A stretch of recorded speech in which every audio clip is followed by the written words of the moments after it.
अस्सलाम वालेकुम नाज़रीन, आप देख रहे हैं प्रोग्राम दो टोक। मैं हूं किरण नाज़। 35,000 से ज़ायद फ़लस्तीनियों की शहादत, हज़ारों के ज़ख्मी होने, सैकड़ों के माजूर कर देने, दर्जनों ख़वातीन का सुहाग उजाड़ने, लातादाद बच्चों से वालिदैन का साया छीनने और हज़ारों घर मलिया कर देने, निज़ाम ज़िंदगी खाक में मिल जाने और हज़ारों टन बारूद बरसाने के बाद आलमी अदालत इंसाफ में इंसाफ का बोलबाला हो गया।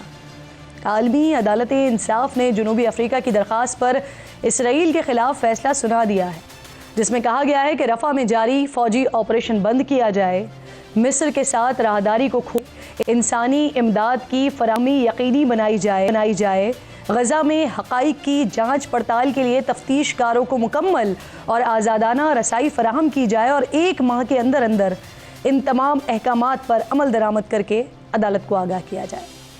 15 में से 13 जजेस ने इस फैसले की हिमायत की है, जबकि 2 जजेस ने मुखालफत भी की है। आलमी अदालत के पैनल में 14 मुस्तकिल जजेस के अलावा इसराइल की जानिब से फ़रीक के तौर पर एक इजाफी एडहॉक जज शामिल थे। आलमी अदालत इंसाफ की जानिब से अपने फैसले में कहा गया है कि रफ़ा में सूरत हाल अबतर हो चुकी है। 8 लाख से ज़ायद लोग बेघर हो चुके हैं।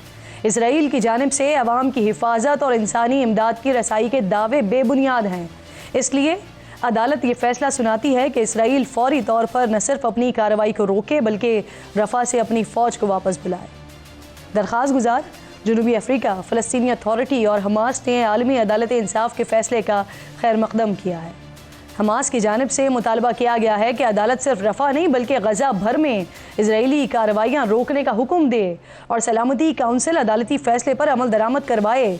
इसराइल ने फैसले को मुस्तरद करते हुए कहा है कि जंग उस वक्त तक नहीं रोकी जाएगी जब तक तमाम यरगमालियों को वापस नहीं लाया जाता।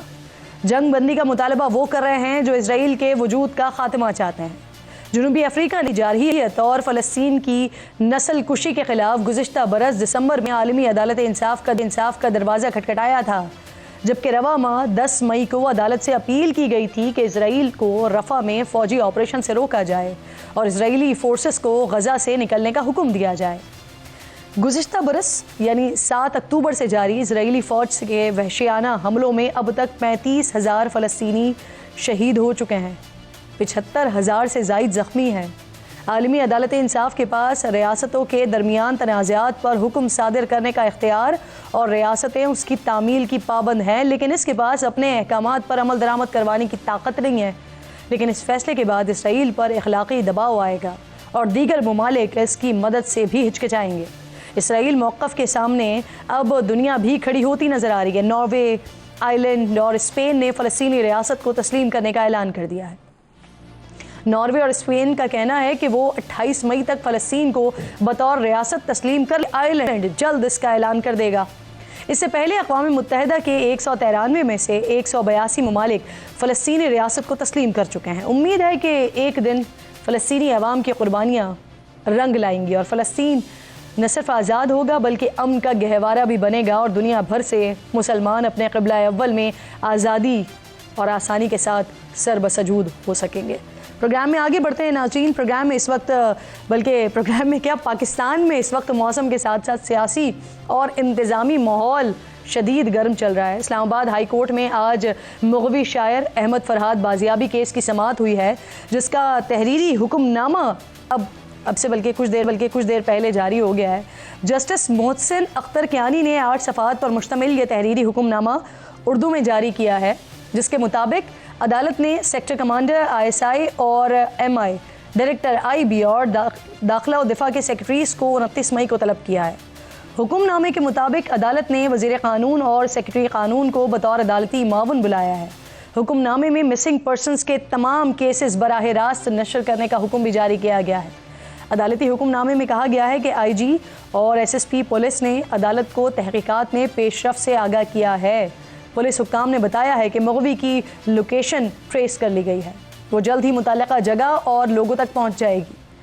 दूसरी तरफ आज chief justice Lahore high court justice Malik Shahzad Ahmad ने पंजाब जुडिशल अकेडमी में खिताब करते हुए कहा है कि जजेस किसी की बी टीम नहीं है, किसी से लड़ाई नहीं चाहते, तहम अदलिया का एहतराम न करने वाला कोई तवक्को न रखे।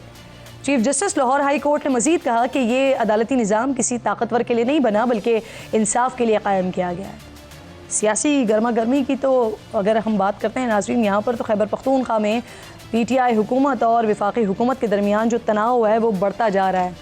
इस तनाव में मुल्क की तारीख में पहली मरतबा ऐसा हुआ है कि खैबर पख्तूनख्वा ने वफाक से पहले ही अपना बजट पेश कर दिया है। सूबाई बजट में सरकारी मुलाजमीन की बुनियादी तनख्वाहों और रिटायर्ड मुलाजमीन की पेंशन में 10% इजाफे की तजवीज़ दी गई है। वज़ीर ख़जाना खैबर पख्तूनख्वा आफ्ताब आलम ने बताया कि कुल महसूलात 1754 अरब रुपए जबकि कुल अखराजात 1656 अरब रुपए हैं। यूं बजट 100 अरब रुपए सरप्लस है। इधर वफाकी दारुल हुकूमत इस्लामाबाद में तहरीक इंसाफ और वफाकी इंतज़ामिया के दरमियान जो मामलात हैं वो अच्छे नज़र नहीं आ रहे हैं। गुज़िश्ता रात इस्लामाबाद के सेक्टर G84 में तहरीक इंसाफ का मरकज़ी दफ्तर बिल्डिंग बायलॉज की खिलाफ वर्जी पर सील कर दिया गया है। CDA का कहना है कि कमर्शियल प्लॉट पर बिल्डिंग बायलॉज की खिलाफ वर्जी करते हुए इजाफी मंजिल तामीर की गई थी। इस दौरान मज़ामत करने पर PTI के कई कारकुनों के खिलाफ दहशतगर्दी की दफ़ात के तहत मुकदमा भी दर्ज किया गया है। चेयरमैन तहरीक इंसाफ बैरिस्टर गौहर ने CDA के ऑपरेशन को गैर कानूनी करार देते हुए अदालत से रुजू करने का ऐलान कर दिया है।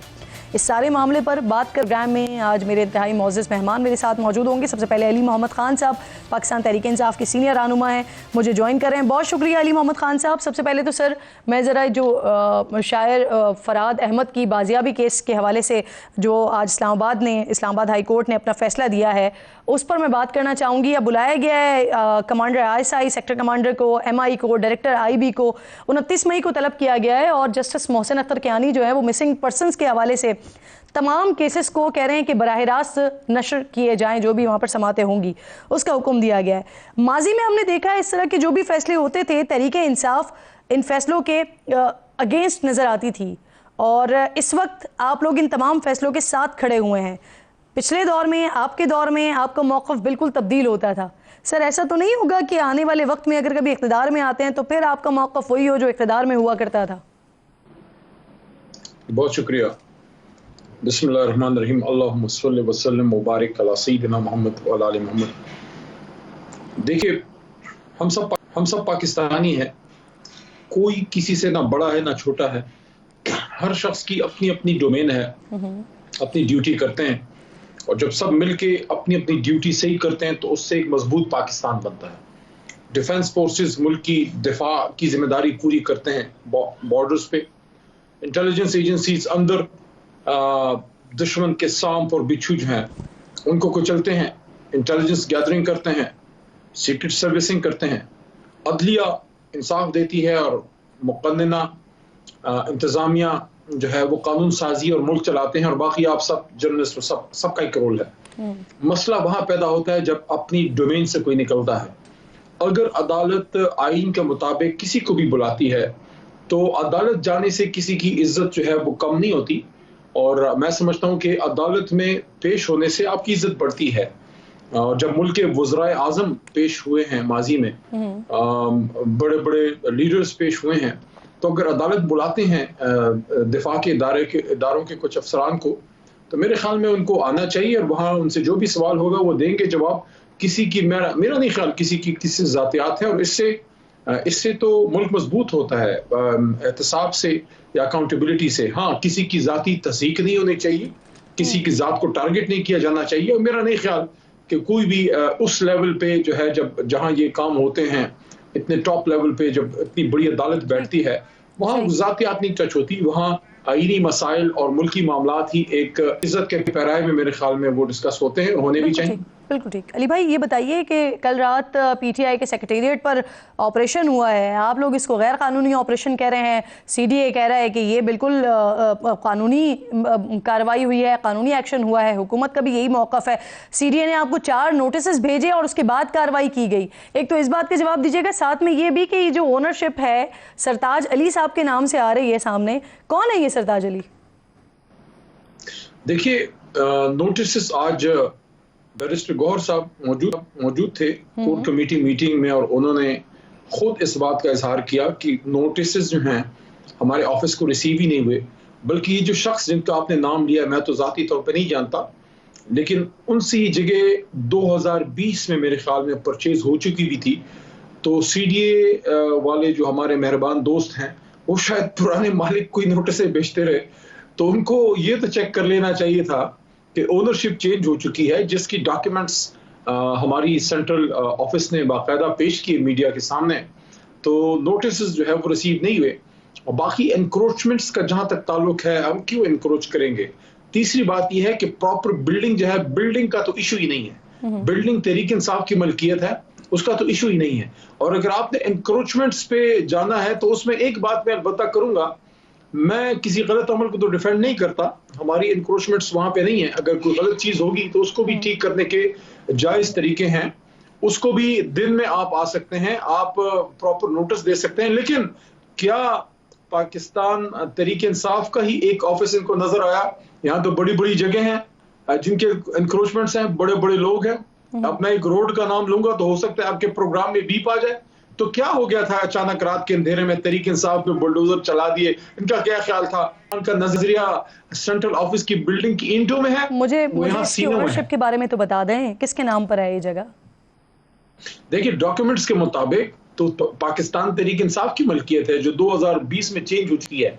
तो उनको अगर नोटिस भेजने थे तो वो तहरीक इंसाफ को भेजने चाहिए थे। पाकिस्तान तहरीक इंसाफ के सेंट्रल ऑफिस पे जो हमारे चेयरमैन हैं बैरिस्टर गौर हैं, सेक्रेटरी जनरल हैं उमर यूब खान हैं, यारूफ हसन साहब इंफॉर्मेशन सेक्रेटरी इंफॉर्मेशन हैं, किससे इन्होंने इसकी वसूली करवाई है? कोई वसूली के कोई कागज हैं या अपने दफ्तर के अंदर ही कोई रात के अंधेरे में? मुझे एक बात बताएं, हो क्या गया था जो कल रात के अंधेरे में इतने सारे बुलडोजर, पत्नी कितने 100 पुलिस भेजे? क्या ये ऑफिस कहीं भाग रहा था? और क्या पाकिस्तान तहरीक इंसाफ के अलावा बाकी सारे ऑफिस की सब इंक्रोचमेंट, सब बड़ी बड़ी बिल्डिंग, सब कुछ ठीक हो गया था, एक तहरीक इंसाफ का ऑफिस रह गया था?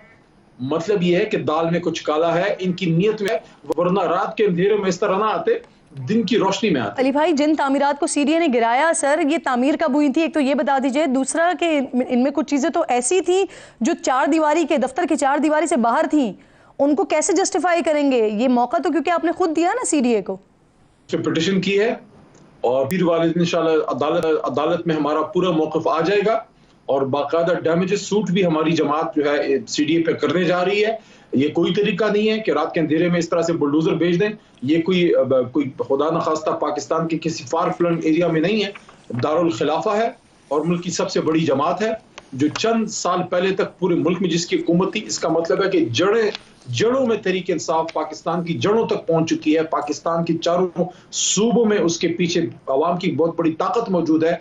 तो इतनी बड़ी जमात के सेंट्रल ऑफिस पे इस तरह से धावा बोलना, ये कहाँ की इंसानियत है? अगर आप सियासी जमातों के ऑफिस के साथ ये करेंगे तो फिर आप रास्ता खोलते हैं उन लोगों के लिए जो सियासत नहीं करते, जो गलत लोग हैं, जो मुल्क में नहीं करते हैं, उनके ऑफिस तो सारे खुले हुए हैं। तहरीक इंसाफ का ऑफिस आपको नजर आता है। सर थोड़ा सा आगे बढ़ जाते हैं। आपकी पार्टी के मरकजी सदर हैं परवेज इलाही साहब, इनको रिहाई मिल गई है।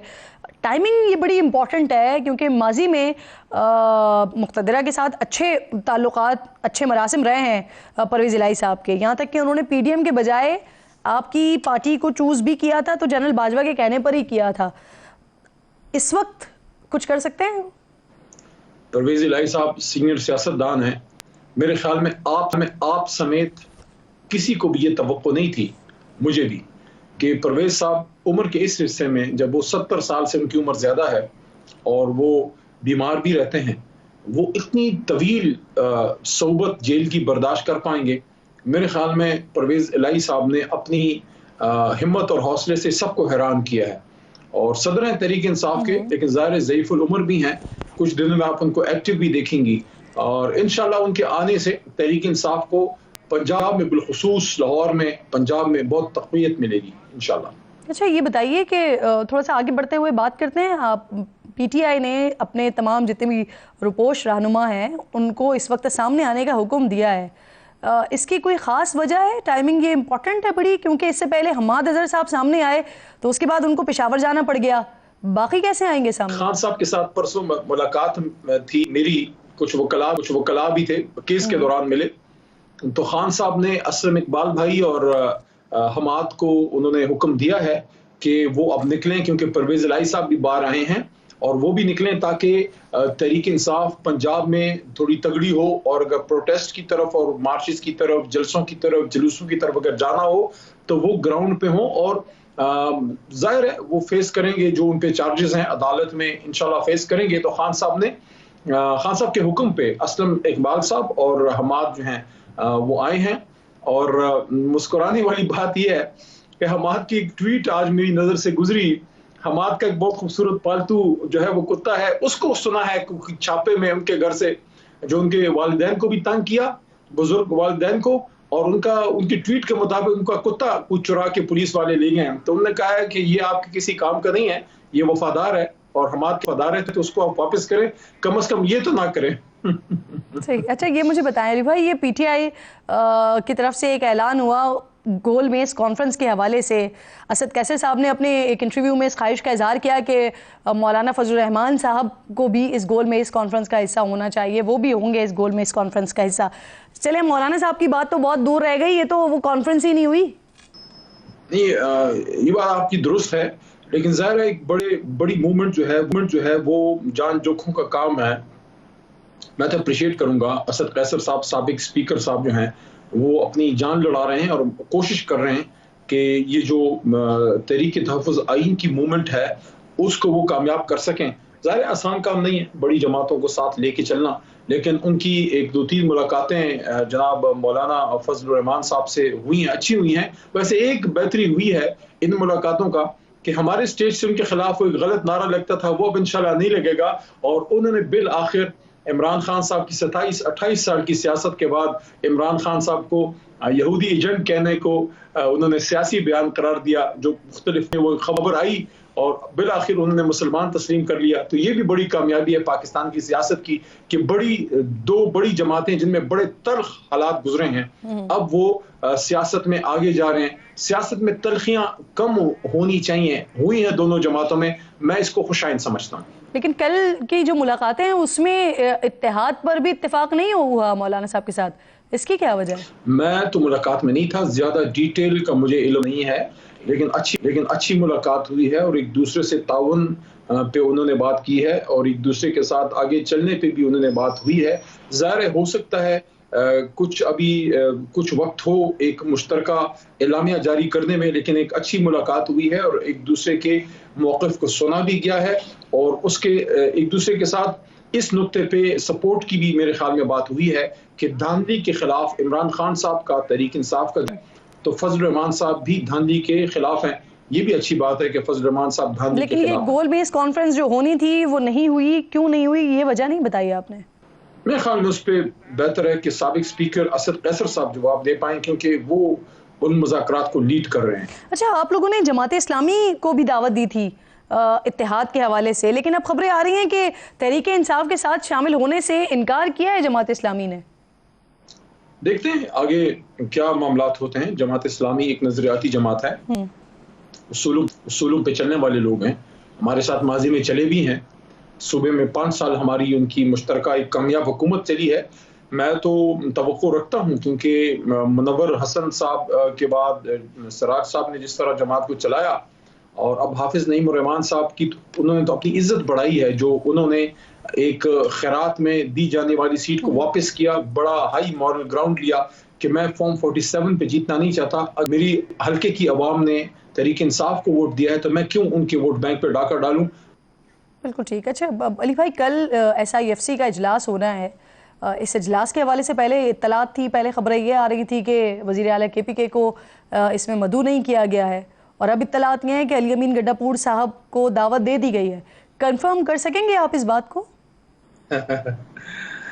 कंफर्म तो अली अमीन करेंगे, लेकिन आज खैबर पख्तूनख्वा हाउस में मेरी और रऊफ हसन साहब की और सरदार लतीफ़ खोसा साहब की और फिरदौस शमीम नकवी साहब की, हम लोगों की और शौकत बसरा साहब की मुश्तरका प्रेस कॉन्फ्रेंस थी कल के वाक़े पे, जो हमारे ऑफिस पे उन्होंने जो धावा बोला है उस पे जो उन्होंने खतरनाक हमला रात को किया, तो उस प्रेस कॉन्फ्रेंस में मैंने SIFC वाली बात भी की कि बड़ी अचंभे की बात है कि जो सूबा फ्रंट लाइन ऑफ डिफेंस है पाकिस्तान के दिफा का और दहशतगर्दी से सबसे ज्यादा मुतासिर है और सबसे ज्यादा सपोर्ट जिसको चाहिए, उस सूबे के वजीर आला को आप SIFC में नहीं बुला रहे।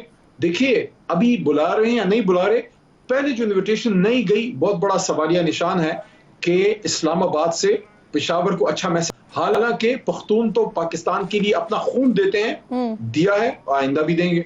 चलें ठीक है, थोड़ा सा आगे बढ़े। ये बताइए, खैबर पख्तूनख्वा ने आज सूबे का अपना बजट पेश कर दिया। अब ये पहली बार हो रहा है ऐसा कि विफाक के बजट से पहले सूबे का बजट आ गया है। हालांकि होता ये है कि जो सूबाई बजट होता है वो विफाक से आने वाले महसूलात को देखते हुए फिर बनाया जाता है और फिर उन्हीं तखमीनों पर बजट एलोकेशन होती है। क्या वजह है इसकी, पहले ही बजट पेश कर दिया गया अली साहब?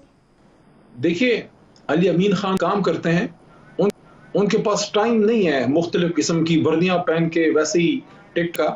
काम वाला आदमी है, काम करता है, इसलिए जल्द बजट पेश कर रहा है। लेकिन बात यह है ना कि इस बजट में कोई खास प्रोग्राम भी नहीं है, कोई स्कीम मुतारिफ नहीं करवाई गई है। हुकूमत तो इस बजट को IMF के खिलाफ साजिश भी कह रही है। सर, अली अमीन खान का फोकस खैबर पख्तूनख्वा के गरीब अवाम है, खासकर उनकी हेल्थ और एजुकेशन है। जो हेल्थ कार्ड बंद किया गया था वो उन्होंने जारी किया है। मैं स्पेशल अप्रिसिएशन भी करता हूं और उनको थैंक्स भी करता हूं, क्योंकि आपको या मुझे शायद पता नहीं है, लेकिन जिसके घर में बूढ़ी माँ हो या बुजुर्ग वालिद हों या छोटे बच्चे हों और वो दिहाड़ीदार हो और उस पे कैंसर का खुदा न खास्ता या उस पे हार्ट अटैक का और या उस पे लिवर या लंग्स का कोई इशू ऐसा आता है या ऑपरेशन का, जो 1000 या 700 का दिहाड़ीदार बेचारा कहां से पे करता है, उसको जब आप 7 लाख या 10 लाख या 5 लाख के करीब हेल्थ कार्ड देते हैं, आप उसको सिर्फ उसको नहीं, उसके पूरे खानदान को नई जिंदगी देते हैं। इसी तरह एजुकेशन पे उनका फोकस है, पुलिसिंग को बेहतर करना और खासकर सोशल रिफॉर्म्स और सोशल वेलफेयर। जो इमरान खान साहब के दौर में जो इंसाफ कार्ड था और उनका जो सोशल सिक्योरिटी नेटवर्क था, जो डॉक्टर निश्तर साहिबा के नीचे चलता था, उस सिस्टम को दोबारा रिवाइव करना ताकि गरीबों को सपोर्ट किया जाए, उनको पैरों पे खड़ा किया जाए। खासकर मेरे से अली अमीन खान की एक डिस्कशन हुई कुछ दिन पहले और उनकी सोच को मैं सुन के बड़ा खुश हुआ। उन्होंने कहा कि मैं सपोर्ट तो करना चाहता हूं और कर भी रहा हूं, लेकिन मेरी ख्वाहिश ये है कि सिर्फ मैं एजुकेटेड लड़के और लड़कियों को पैसे ना दूं स्टाइपेंड्स के सूरत में, वो तो मैं दूंगा, लेकिन मेरी ख्वाहिश ये है कि मैं स्किल बेस्ड स्कॉलरशिप्स दूं ताकि ये बच्चे खुद अपने पैरों पे खड़े होकर अपने छोटे छोटे बिजनेसेस स्टार्ट कर सकें। तो उस आदमी के पास एक विजन है और खान साहब का पुराना साथी है और मुश्किल हालात में कर रहा है काम। जब सब कुछ उसके खिलाफ चल रहा है, उसको पार्टी का प्रेशर भी लेना पड़ रहा है, क्योंकि पार्टी की तरफ से बहुत प्रेशर है कि इमरान खान साहब जेल में हैं और आप खैबर पख्तूनख्वा को लीड करके निकालें, और वो बार बार वफाक को मौका दे रहे हैं कि वो हालात को नॉर्मल करें, खैबर पख्तूनख्वा के महसूलात भी वापस करें और मामलात को उस नेच पे ना लेके जाएं कि पूरा आके एहतजाज में इस्लामाबाद में बैठ जाए, पुरअमन एहतजाज माइंडेड। बहुत शुक्रिया आपका। अली मोहम्मद खान साहब प्रोग्राम में आप साथ मौजूद थे। विजन तो ये अच्छा है अली अमीन गंडापुर साहब का, लेकिन इस विजन की झलक बजट में नजर नहीं आ रही, इसी वजह से मैं आपसे सवाल पूछ रही थी। बहुत शुक्रिया, आप प्रोग्राम में साथ मौजूद थे। एक छोटा सा ब्रेक लीजिए नाज़रीन, ब्रेक के बाद वापस आते हैं तो हुकूमती नुमाइंदे से बात करेंगे।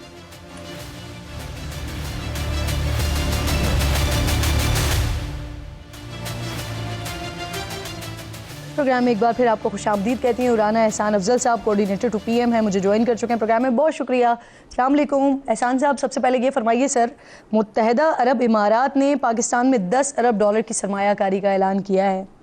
किन शोबों में होगी ये सरमायाकारी और कब से आगाज़ होगा इसका? बिस्मिल्लाहिर्रहमानिर्रहीम, बहुत शुक्रिया।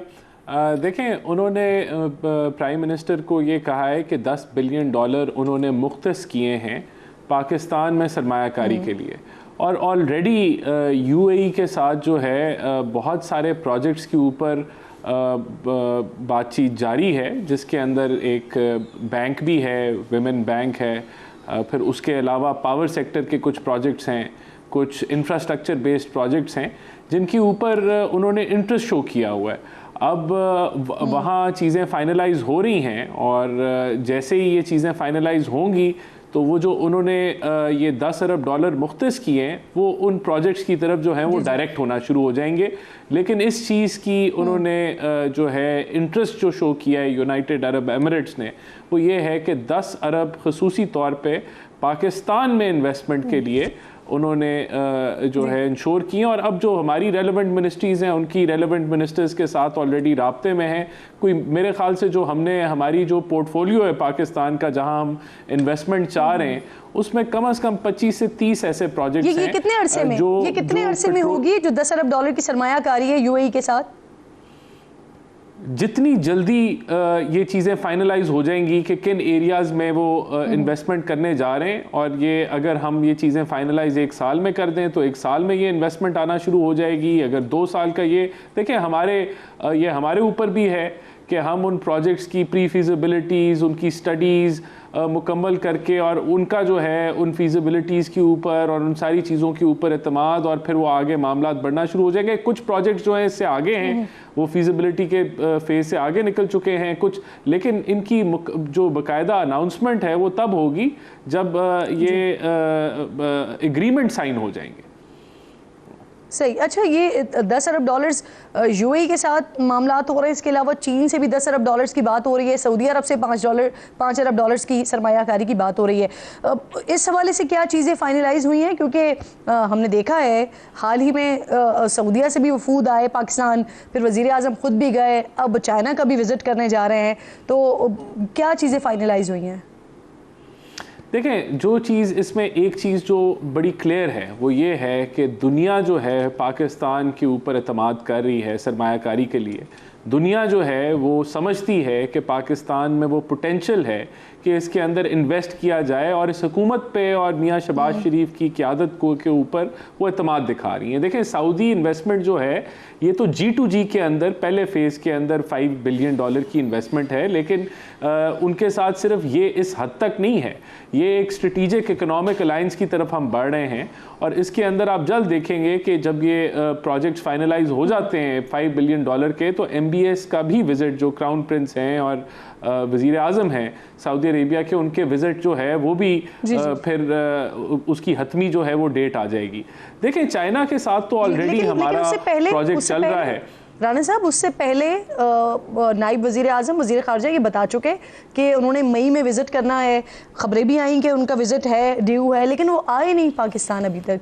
तो ना आने की अभी तक वजह नहीं, देखें उसकी एक बुनियादी, देखें उसकी एक तो हुकूमत ने कोई डेट हतमी अनाउंस नहीं की थी, हमें एक प्रिलिमिनरी डेट मिली थी, लेकिन उसके अंदर ये तय पाया कि अब जो उनका विज़िट होगा वो खाली अनाउंसमेंट्स नहीं होंगे, वो शुरुआत होगी सरमायाकारी के। उनके विज़िट के साथ ही जो प्रोजेक्ट्स फाइनलाइज होने जा रहे हैं उनके ऊपर काम शुरू हो जाएगा। तो ये तैयारी जो है उससे पहले वर्किंग मुकम्मल हो रही है, और उनके साथ राब्ते में है हमारी जो मुख्तलिफ वजारतें हैं, जिसमें मुसद्दिक मलिक साहब फोकल पर्सन हैं सऊदी इन्वेस्टमेंट के लिए, और इसी तरह जान कमाल साहब फोकल पर्सन हैं UAE के इन्वेस्टमेंट के लिए, फोकल मिनिस्टर हैं। तो ये दोनों जो हैं वो अपनी वर्किंग जारी रखे हुए हैं, और जैसी चीज़ें ये फाइनल होती हैं तो ये अनाउंसमेंट्स और एग्रीमेंट्स जो हैं वो आपको नज़र आ जाएगी। जहाँ तक चाइना की बात है, देखें चाइना तो ऑलरेडी यहाँ विजिट हो जाएगा।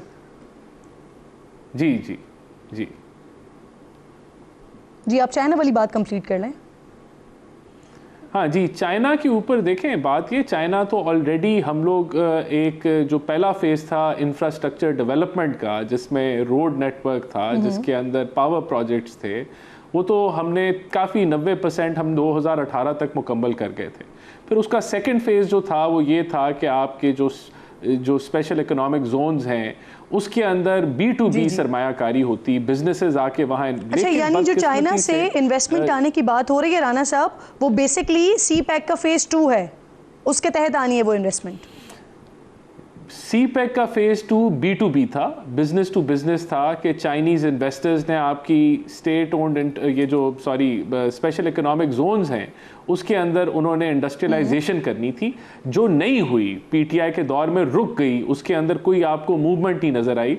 तो बिल्कुल ये जो अभी विज़िट है प्राइम मिनिस्टर का, जिसके अंदर वो ना सिर्फ प्रेसिडेंट शी जिनपिंग से मिलेंगे बल्कि उनकी जो और दीगर आला क़यादत है उनसे एक डिटेल मुलाकातें उनकी होंगी, और इसके अंदर बहुत सारे MOUs जो पेंडिंग थे वो भी होंगे, और फेज़ 2 के हवाले से भी प्रोजेक्ट्स होंगे, और फेज़ 1 के हवाले से भी इंफ्रास्ट्रक्चर के भी जो कुछ प्रोजेक्ट्स रह गए थे उन पे भी हमें लग रहा है कि एक हतमी एग्रीमेंट जो है वो हो जाएगी। और जी बिल्कुल ठीक। अच्छा, ये मुझे ज़रा कंफर्म कीजिएगा, आज द न्यूज़ की खबर है जिसमें कहा गया है कि बेरिक गोल्ड के इनकार के बाद पाकिस्तान रेकॉर्डिंग में अपने 15% हिस्सा सऊदी अरब को फ़रोख्त करेगा। अगर ऐसा है तो फिर तो पाकिस्तान अक़लियती हिस्सेदार बन जाएगा और 65% शेयर्स जो हैं वो दूसरों के हिस्से में चले जाएंगे। कंफर्म कीजिएगा ज़रा इस बात को। ये देखें, बात ये है कि जो 25% शेयर हैं वो गालिबन वफाकी हुकूमत के हैं और सूबों के पास उनके अपने शेयर हैं। हमें इन्वेस्टमेंट की ज़रूरत है। अगर ये इन्वेस्टमेंट हम खुद कर सकें तो बिल्कुल हमें उसके साथ जाना चाहिए, लेकिन अगर हम नहीं कर सकते तो कुछ शेयर हम जो हैं वो हम जो है वो प्राइवेट सेक्टर को या किसी सरमायाकारी जो करना चाहता है पाकिस्तान में उनको ऑफ़र कर सकते हैं। लेकिन हमारे उसके बावजूद जो सूबों के शेयर होंगे वो बलूचिस्तान के वो उन्हीं के पास होंगे और वफाक के पास भी एक % ऑफ शेयर होंगे। तो मैं समझता हूँ कि ये तो एक चॉइस है और ये चॉइस ये है कि आप खुद सरमायाकारी कर लें, और अगर आप खुद नहीं कर सकते तो फिर आपको जो है वो सरमायाकारी रेज़ करनी है। दुरुस्त है कि वो जो 25% मरकज का है, विफाक का जो हिस्सा है, उसमें से 15% जो है वो सऊदी अरब को फरोख्त किए जा रहे हैं। देखिए, वो कितने % सऊदीज़ लेते हैं या कोई और मुल्क लेता है, ये तो जब वक्त आएगा तो तब पता चलेगा। लेकिन बिल्कुल हम चाह रहे हैं कि ये प्रोजेक्ट मुकम्मल हो और इसके अंदर देखें, कोई बात ये है कि आपकी अगर वो माइनिंग शुरू हो जाती है तो उसके अंदर आपके बहुत सारे उसके दीगर पेरिफेरी में बिजनेसेस हैं जो स्टार्ट हो जाते हैं। आपका रेल का नेटवर्क है, आपका पोर्ट है, आपके माइनिंग का एक टेक्नोलॉजी आ जाती है। रिकोडेक एक प्रोजेक्ट है, उसके साथ आपके दरवाजे खुल जाते हैं कि और दीगर कंपनीज माइनिंग के लिए आ सकती हैं। पाकिस्तान में एक टेक्नोलॉजी ट्रांसफ़र होगा तो उसके बहुत सारे फ़ायदे हैं। डेफिनेटली आप जब इंटरनेशनल सरमायाकारी वेलकम करते हैं तो आप टैक्स कलेक्ट करते हैं उनकी सर्विसेज के ऊपर। तो ये कहना कि हम माइनॉरिटी बन जाएंगे या हम अपना कोई गिव अप करें, ये शेयर लेता है उसके साथ मुआहदा क्या होगा? देखिए, एक और बात बड़ी जो अहम है, जब आप देखें जब आप शेयर बेचते हैं, कोई शेयर आप बेचने जा रहे होते हैं तो उसकी वैल्यू पे आप बेचते हैं ना, आप उसको कोई मुफ्त तो नहीं दे रहे, उसकी वैल्यू लगती है और वो वैल्यू इस बेसिस पे होती है कि इस प्रोजेक्ट की नेट वर्थ क्या है या उसकी नेट प्रेजेंट वैल्यू क्या है, उसका तखमीना करते हुए आप सेल करते हैं। तो ऐसा नहीं है। और माइनिंग के अंदर आपके जहाँ अश्योरिटी होती है वहाँ अश्योरिटी नहीं भी होती कि ये कितने रिजर्व्स हैं या कितने नहीं हैं। तो इसमें ये नहीं है कि आप अपने शेयर बेच रहे हैं तो आप कोई अपना गिव अप कर रहे हैं, आप उसके एवज अपनी उसकी जो असल वैल्यू है वो भी आप ले रहे होते हैं नेट प्रेजेंट वैल्यू सिस्टम के तहत। ठीक, सही। IMF का वक्त नए कर्ज प्रोग्राम के हवाले से इस पर मुज़ाकरात के लिए पाकिस्तान में मौजूद था। आज एलामिया आया उनकी तरफ से कि मुस्बत पेशरफ्त हुई है, लेकिन मुआहदा नहीं हो सका। क्यों?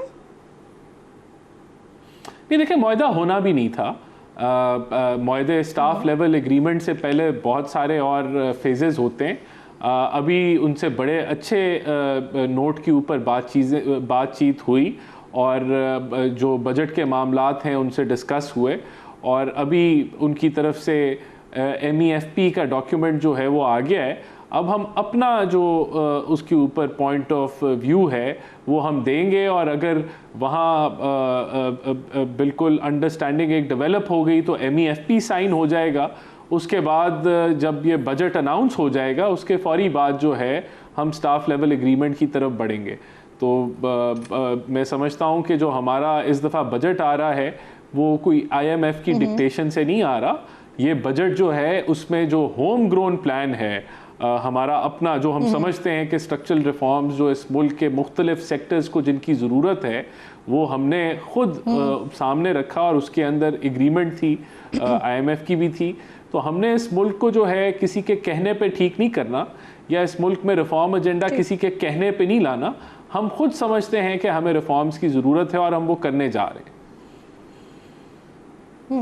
अच्छा, IMF की शर्त थी ना कि जो भी कुछ तय हो उनसे पहले वो बजट में पेश किया जाए, उसके बाद मुआहदा होगा। देखें, जब आप बजट से पहले अगर आप MEFP साइन कर लेते हैं तो आपकी जो ब्रॉड शराइत हैं या जो ओवरऑल जो मेन जुज़ हैं आप उन पे एग्री कर लेते हैं, तो इसका यही मतलब है कि आप ऑलरेडी एक तरीके से आपने एक एग्रीमेंट कर ली मुख्तलिफ नुकात के ऊपर जो आप समझते हैं आपने कोई रिफॉर्म्स करनी हैं या कोई टारगेट्स हैं, तो वो तो MEFP जब डॉक्यूमेंट आ जाता है और आप उससे एग्री कर लेते हैं तो इसका मतलब है कि आप एक मुआहदे की तरफ बढ़ चुके हैं और आप जो मामलात हैं वो तय पा चुके हैं। राना साहब बिल्कुल बिल्कुल आपकी बात दुरुस्त है, लेकिन मुआहदा बाद में इसलिए साइन होगा क्योंकि ये IMF की शर्त थी ना कि पहले बजट में पेश किया जाए। देखें, हाँ डेफिनेटली बजट जो है वो उनकी मुशावरत के साथ बनाया गया है, आप ठीक कह रही हैं, उनकी मुशावरत के साथ तय सर ये बताइए होएगा। बिल्कुल। ऑल राइट मुझे बताइए SIFC का एपेक्स कमेटी का इजलास होना है कल, और वफाक ने पहले वज़ीर आला KPK को इस पर दावत नहीं दी, फिर सूबाई हुकूमत ने एहतजाज किया, फिर गवर्नर भी इसमें इन्वॉल्व हुए, उसके बाद अली अमीन गंडापुर साहब को इन्वाइट किया गया इस इजलास के लिए। क्यों नहीं बुलाया गया था पहले, वजह? सबसे पहले तो ये गलत खबर है कि उनको KPK के चीफ मिनिस्टर को नहीं बुलाया गया, जो कल गालबन या तो अब मुझे याद नहीं है ये कल था या परसों जो SIFC की मीटिंग बुलाई गई थी वो एपेक्स कमेटी की नहीं थी, वो उससे जो लोअर कमेटी थी उसकी थी। उसके अंदर किसी चीफ मिनिस्टर ने जो है वो पार्टिसिपेट नहीं किया था और ना प्राइम मिनिस्टर ने किया था। ये सब लोग एपेक्स कमेटी के मेंबर हैं और इसकी मीटिंग जो है वो कल है, और कल जितने चारों सूबाई जो वज़रा आला है उनको बुलाया गया है, तो ये बिल्कुल गलत प्रोपोगंडा है कि KPK के CM को नहीं बुलाया गया। और ये बदकिस्मती है कि एक जमात जो है वो प्रोपोगंडा करने से हटती ही नहीं है, यानी कि किसी चीज़ में हकीकत हो या ना हो वो अपने एजेंडे में है कि इस मुल्क के अंदर जो है हमने पॉलिटिकल इस्तेहकाम या जरा प्लीज कंफर्म कर दीजिएगा, यानी ये दावत आज नहीं गई है, जब ये मीटिंग प्लान हुई कि एपेक्स कमेटी का जो इजलास होना है वो कल होना है, तो उसी वक्त ही ये तय था कि इनकी शिरकत भी यकीनी है और गवर्नर KPK की इन्वॉल्वमेंट नहीं है, उनकी मुशावरत के बाद होना ये नहीं है कुछ भी। वो एपेक्स कमेटी के परमानेंट मेंबर हैं, तो ये ऐसा नहीं है कि एपेक्स कमेटी होगी तो इन परमानेंट मेंबर्स को देखा जाएगा कि बुलाना है या नहीं बुलाना, ये परमानेंट मेंबर्स हैं। तो इसके ऊपर सियासत करना तो नहायत ही मैं समझता हूँ कि अफसोसनाक अमल है PTI की तरफ से। नहीं तो फिर राना साहब इट मीन्स कि ये खबर भी गलत है ना कि गवर्नर साहब की इन्वॉल्वमेंट के बाद फिर उनको दावत दी गई, गवर्नर KPK की इन्वॉल्वमेंट के बाद। देखें, मैं तो आपको बता रहा हूँ ये परमानेंट मेंबर है, ये ऑप्शन ही नहीं है कि एपेक्स कमेटी जो है वो एक वजीर आला को बुला ले या दूसरे को ना बुलाए या दो को बुला ले या तीसरे को ना बुलाए। वो जो इजलास जिसका कह रहे थे कि उनको नहीं बुलाया गया, सवाल तो ये पूछने था कि कोई सूबाई वजीर आला कोई गया था कि किसी ने मीटिंग अटेंड की थी कल या परसों? किसी ने भी नहीं अटेंड की थी। ठीक सही। सर, पंजाब कैबिनेट ने बानी तहरीक इंसाफ के खिलाफ कानूनी कार्रवाई की मंजूरी दी है, क्या एक्शन होगा? देखिए, ये तो पंजाब के जो पार्लियामेंटेरियंस हैं वो बेहतर बता सकते हैं, लेकिन कोई भी अगर एक्शन हुआ वो कानून और आइन के मुताबिक होना चाहिए। इसके अंदर जो है किसी की कोई मर्ज़ी या किसी की ख्वाहिशात के मुताबिक तो नहीं होना चाहिए। अगर किसी ने कानून तोड़ा है या कोई उसके ख़िलाफ़ कोई एविडेंस है या कोई केस है तो वो आइन कानून के मुताबिक आगे बढ़ना चाहिए। सही, बहुत बहुत शुक्रिया आपका राना एहसान में साथ मौजूद थे। प्रोग्राम के आखिर में नाज़रीन बात करेंगे, हमको ना मिल सका तो फ़कत एक सुकून दिल ए ज़िंदगी वगरना ज़माने में क्या ना था। आज़ाद अंसारी का ये शेर तो शायद किसी और पैराए में लिखा हुआ है, लेकिन भारतीय वज़ीर आज़म नरेंद्र मोदी की पाकिस्तान से मोहब्बत पर भी ये शेर भरपूर फिट बैठता है। जी हाँ, मोदी की पाकिस्तान से मोहब्बत, ये बात बड़ी हैरानी की है, लेकिन सच यही है। नरेंद्र मोदी को पाकिस्तान का जिक्र किए बिना सुकून नहीं आता। मोदी की कोई बात, कोई तकरीर, चाहे कोई भी खिताब हो, उसमें पाकिस्तान का जिक्र ना हो, ये मुमकिन नहीं है। ये मोहब्बत नहीं है तो फिर और क्या है कि मोदी को ज़माने में पाकिस्तान के सिवा कुछ दिखाई नहीं देता है। पाकिस्तान ही तो है जिसने मोदी का सुकून और चैन छीन रखा है। आजकल भारत में आम इंतखाबात हो रहे हैं, इस दौरान नरेंद्र मोदी अपनी आवाम के सामने अपनी हुकूमत की कारकर्दगी से ज़्यादा जो तस्करा कर रहे हैं इंसान है, अपोजिशन जमातों पर तनकीद के तीर बरसाना हो तो भी मोदी की ज़बान पाकिस्तान पाकिस्तान का नाम जपते थकती नहीं है। तो जनाब मोदी ये सारी बातें इस वक्त इलेक्शन जीतने के लिए कर रहे हैं, अपनी ही आवाम को बेवकूफ़ बनाकर फिर से इक़्तिदार की कुर्सी पर बैठना चाहते हैं। लेकिन इलेक्शन के शोर शराबे में बड़ी बड़ी बातें करने वाले नरेंद्र मोदी शायद ये बात भूल गए हैं कि एक चीज़ माजी भी होता है जो आपको आप ही का झूठ हाल में आपके मुंह पर दे मारता है। अब जैसा कि नरेंद्र मोदी ने ये दावा किया कि जब वो लाहौर आए थे तो किस तरह बिना वीज़ा के धड़ल्ले से आए थे, लेकिन यही मोदी माजी में इस दौरे से मुतालिक क्या कहते थे, वो पहले घबरा गए थे। हर हरबा आजमा कर इलेक्शन जीतने की धुन में बदमस्त हुए नरेंद्र मोदी के बड़े बड़े दावों को मजीद ज़रा आईना दिखाते हैं।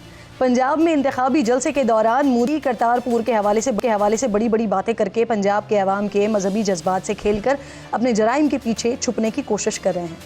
पंजाब में शिकस्त के डर से मोदी सच से भाग रहे हैं, लेकिन सिखों के खिलाफ मोदी सरकार की घिनौनी कार्रवाइयों का सच खुद सामने आकर मोदी सरकार का घिनौना चेहरा बेनकाब कर रहा है।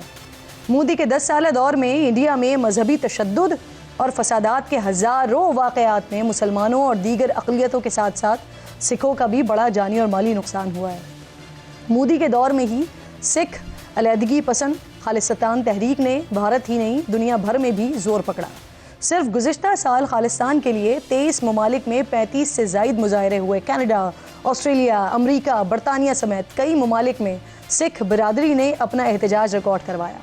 मोदी ने करतारपुर पर मुतनाज़ बयान देकर सिखों की नस्ल कुशी छुपाने की भी कोशिश की, लेकिन हक़ाइक़ मोदी के झूठ का पोल खुद खोल रहे हैं। गुज़िश्ता साल अमरीका ने सिख रहनुमा के ख़िलाफ़ कत्ल की साजिश में मोदी सरकार के एहलकार के मुलव्विस होने का इल्ज़ाम लगाया। अमरीकी जरीद इंटरसेप्ट ने 2023 में सिखों के कत्ल में मोदी के इंडिया के मुलव्विस होने के सबूत पेश करते हुए भारतीय वजारत ख़ारजा के शिमाली अमरीका में भारतीय कौंसल खानों के जारी मेमो पेश किए, जिनमें इंडियन वजारत ख़ारजा ने सिख रहनुमाओं के ख़िलाफ़ क्रैकडाउन के आगाज़ की हिदायत की थी। अप्रैल 2023 में भारतीय कौंसल खानों को भेजे गए मेमो के 2 माह बाद जून में हरदीप सिंह निज्जर को कनाडा में कत्ल किया गया, जिसके बाद खुद कैनेडियन वज़ीर आज़म ने कनाडा की सरजमीन पर भारतीय दहशतगर्दी का न सिर्फ इल्ज़ाम मोदी पर लगाया, बल्कि गुज़िश्ता दिनों कनाडा में इस कत्ल के इल्ज़ाम में भारतीय शहरियों को गिरफ्तार भी किया गया। सिर्फ यही नहीं हुआ, दुनिया के सबसे खुसूसी intelligence sharing club Five Eyes ने भी अमरीका और कनाडा में मोदी सरकार की दहशतगर्द कार्रवाइयों की तस्दीक की है। 2019 में किसान एहतजाज के दौरान मोदी सरकार ने हज़ारों सिखों को जेल में डाला। मोदी से परेशान हज़ारों किसानों ने खुदकुशी की। उस वक्त मोदी सिर्फ अपने बयानात के पीछे अपना खून आलूद चेहरा छुपाने की कोशिशों में मसरूफ़ हैं। बस आखिर में मोदी जी को कहना चाहूँगी कि अगर आप इस वक्त तो यकीनन आलमे इंसानियत एक बुराई से पाक हो चुकी होती। प्रोग्राम का वक्त ख़त्म हो गया। इंशाअल्लाह नाज़रीन से मुलाकात होगी कल। अपना ख्याल रखिए और फ़लस्तीन को अपनी दुआओं में याद रखिए। अल्लाह ने के बाद।